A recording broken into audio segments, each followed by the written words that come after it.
Sampung inspiring young Pinoys ang pinarangalan sa prestiyosong 10 Outstanding Young Men Awards.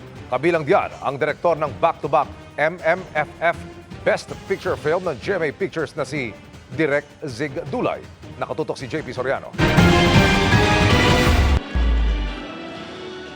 Sampung Pilipinong nagtagumpay sa kani-kanilang larangan ang pinarangalan sa prestiyosong 2024 10 Outstanding Young Men o TOYM Awards. Kabilang sa mga TOYM awardee para sa Arts and Culture TV Film category ay si Direk Zig Dulay, direktor ng back-to-back MMFF Best Picture Film na Green Bones at Firefly.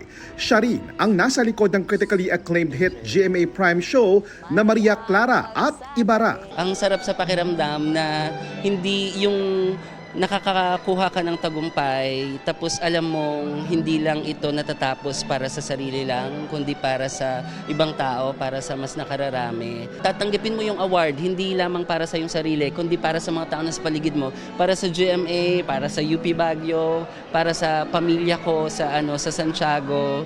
Bukod kay Direk Zig, tumanggap din ng TOYM Awards sina Jenica V. Dizon Mountford, Billy Crystal Dumaliang, Rosinto Ian C. Lumbres, Venazir L. Martinez, Gab Mejia, Pia Ranada, Dennis Umali, Brent Andrew Viray at Pia Wurtzbach.